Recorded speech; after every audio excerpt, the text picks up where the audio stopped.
Good morning students. आज के इस ई लेक्चर में आप सभी का स्वागत है। लास्ट लेक्चर में हमने ग्रिग्नार्ड अभिकर्मक की प्रिपरेशन एंड प्रॉपर्टीज़ के बारे में पढ़ा था। इसी के कंटिन्यूशन में आज हम ऑर्गेनो जिंक और ऑर्गेनो लिथियम कंपाउंड के बारे में पढ़ेंगे। ये भी एक प्रकार के कार्ब धात्विक यौगिक ही होते हैं जिसमें कि कार्बन परमाणु के साथ जिंक या लिथियम अटैच्ड रहता है। कार्ब धात्विक यौगिक क्या होते हैं, ये हमने लास्ट लेक्चर में आपको बताया था कि ऐसे यौगिक जिसमें कार्बन परमाणु सीधे धातु परमाणु के साथ जुड़ा हो। इसी श्रेणी में हमने कार्बन और मैग्नीशियम के कार्ब धात्विक यौगिकों के बारे में पिछले लेक्चर में पढ़ा था। आज हम पढ़ेंगे कार्बन और जिंक और कार्बन और लिथियम कंपाउंड क्या होते हैं। तो पहले हम स्टार्ट करते हैं organozinc compounds. Organozinc compounds दो प्रकार के होते हैं, डाई एल्काइल जिंक और alkyl zinc halide. Dialkyl zinc को सर्वप्रथम फ्रैंकलिन ने बनाया था, इसीलिए इसे फ्रैंकलिन रिएजेंट भी कहते हैं। यह एक इम्पॉर्टेंट रिएजेंट है जो कई अभिक्रियाओं में उत्प्रेरक के रूप में यूज़ किया जाता है। इसे एल्काइल हैलाइड की अभिक्रिया जिंक के साथ उदासीन वातावरण में करके बनाया जा सकता है। फॉर एग्जाम्पल, हमने रिएक्शन लिए इथाइल आयोडेट की अभिक्रिया जब जिंक के साथ कराते हैं तो डाई इथाइल जिंक बनता है। जिंक क्लोराइड की ट्राई एल्काइल एल्युमिनियम के साथ अभिक्रिया करवा कर भी डाई इथाइल जिंक बनाया जा सकता है। Dialkyl zinc covalent compound होते हैं और लीनियर मॉलिक्यूल होते हैं और ये जल के साथ शीघ्रता से अभिक्रिया करते हैं, लेकिन इनकी जो क्रियाशीलता है वो ग्रिग्नार्ड अभिकर्मकों की तुलना में कम होती है। ये कार्बन डाइऑक्साइड के साथ अभिक्रिया नहीं करते हैं। इसी प्रकार साइनाइड, कीटोन और एस्टर्स के साथ मंद गति से अभिक्रिया करते हैं। डाई एल्काइल जिंक की टर्शरी ब्यूटाइल क्लोराइड के साथ क्रिया कराने पर क्वाटर्नरी कार्बन परमाणु युक्त एल्केन बनते हैं। जैसे अगर हम एग्जाम्पल लेते हैं, टर्शरी ब्यूटाइल क्लोराइड की अभिक्रिया डाई मिथाइल जिंक के साथ करवाते हैं तो नियोपेंटेन प्राप्त होता है। इसी प्रकार डाई एल्काइल जिंक की अभिक्रिया एसिटाइल क्लोराइड के साथ कराने पर कीटोनों का निर्माण होता है। डाई एल्काइल जिंक यौगिकों का उपयोग रीफॉर्मेस्ट की अभिक्रिया में भी किया जाता है। इस अभिक्रिया में अल्फा ब्रोमो एस्टर और कार्बोनिल यौगिक की क्रिया के साथ कार्बोनिल यौगिक की क्रिया के साथ जिंक के साथ करवाने पर बीटा हाइड्रोक्सी एस्टर बनते हैं। जिंक का एक दूसरा उपयोगी यौगिक है साइमन स्मिथ अभिकर्मक। साइमन स्मिथ अभिकर्मक को एल्काइल जिंक हैलाइड भी कह सकते हैं। यदि डाई आयोडो मीथेन की अभिक्रिया जिंक कॉपर युग्म के साथ इथरीय माध्यम में करते हैं तो ICH2ZnI साइमन स्मिथ रिएजेंट बनता है, जो एल्कीन पर स्टीरियो सेलेक्टिव तरीके से सिस एडिशन द्वारा साइक्लोप्रोपेन डेरिवेटिव बनाते हैं। अब हम लेते हैं कार्ब लिथियम यौगिक।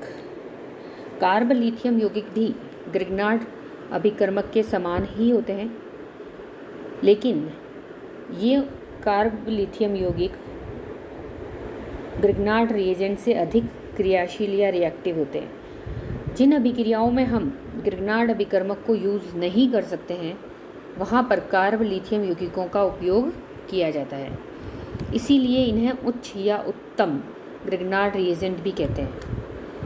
कार्ब लिथियम यौगिकों में जो कार्बन और लिथियम का बॉन्ड होता है वो अत्यधिक पोलर होता है और कार्बन एटम पर पार्शियल नेगेटिव चार्ज और लिथियम पर पार्शियल पॉजिटिव चार्ज आ जाता है और इसी वजह से इसकी जो अभिक्रियाएं होती है वो कार्ब एनायन प्रकार की होती है।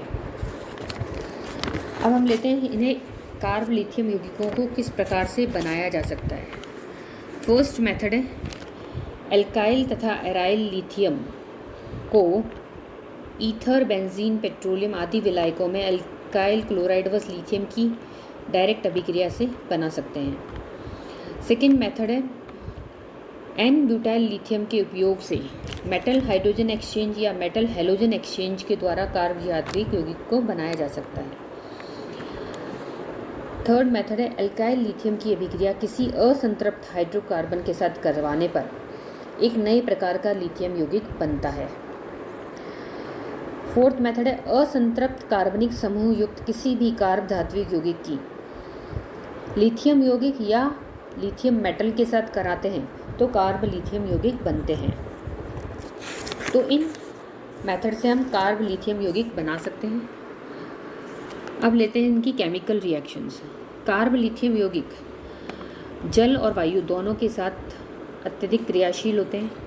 वायु के साथ तो क्रिया करके स्वतः ही जल उठते हैं और वाटर के साथ क्रिया करके हाइड्रोकार्बन मुक्त करते हैं। सेकेंड रिएक्शन है ये हैलोजन के द्वारा अपघटित होकर हैलाइड बनाते हैं। C2H5Li + Br2 gives ethyl bromide plus lithium bromide. इसी प्रकार अम्लों के साथ क्रिया करके ये हाइड्रोकार्बन मुक्त करते हैं। अमोनिया के साथ भी अपघटित होकर हाइड्रोकार्बन मुक्त करते हैं। लेकिन कार्बन डाइऑक्साइड के साथ ये क्रिया करके कार्बोक्सिलिक अम्ल बनाते हैं और यह अभिक्रिया ग्रिग्नार्ड अभिकर्मक की भांति ही होती है। इसकी कई अभिक्रियाएं ग्रिग्नार्ड रिएजेंट की भांति ही होती हैं। इसीलिए जिन अभिक्रियाओं में हम ग्रिग्नार्ड अभिकर्मक को उपयोग में नहीं ला सकते हैं उन अभिक्रियाओं में कार्ब लिथियम यौगिकों का उपयोग किया जाता है। इनकी कुछ अभिक्रियाएं जो ग्रिग्नार्ड रिएजेंट के समान ही हैं निम्न होगी। अल्कोहल के साथ क्रिया करके ये हाइड्रोकार्बन मुक्त करते हैं। अल्काइल हैलाइडों के साथ क्रिया करने पर भी हाइड्रोकार्बन मुक्त करते हैं।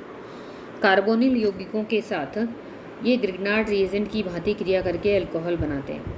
तो ये सभी अभिक्रियाएं हम पिछले लेक्चर में पढ़ चुके हैं, उसी के सिमिलरिटी समान है। क्लोराइड के साथ ये क्रिया करके अल्काइल समूह का स्थानांतरण कर देते हैं। इनका मेन उपयोग पॉलीमराइजेशन अभिक्रियाओं में किया जाता है। अल्काइल लिथियम कॉन्जुगेटेड डाइन के पॉलीमराइजेशन के द्वारा आर्टिफिशियल रबड़ बनता है। जैसे आइसोप्रीन अल्काइल लिथियम की उपस्थिति में पॉलीमराइज्ड होकर हेविया रबड़ बनाते हैं।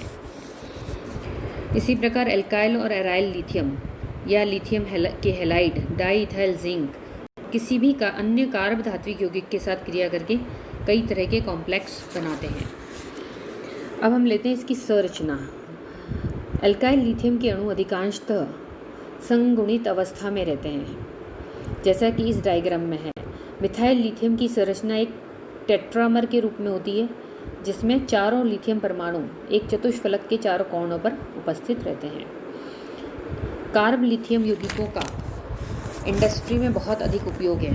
इनका अधिकांशतः उपयोग बहुलकीकरण अभिक्रियाओं में या पॉलीमराइजेशन रिएक्शंस में कैटलिस्ट के रूप में किया जाता है, जैसे कि इथिलीन के पॉलीमराइजेशन में, ब्यूटाइलिन के पॉलीमराइजेशन में, विनाइल क्लोराइड के पॉलीमराइजेशन में, ब्यूटाडाइन के पॉलीमराइजेशन में, जिससे कि हमें हेविया रबड़ मिलता है।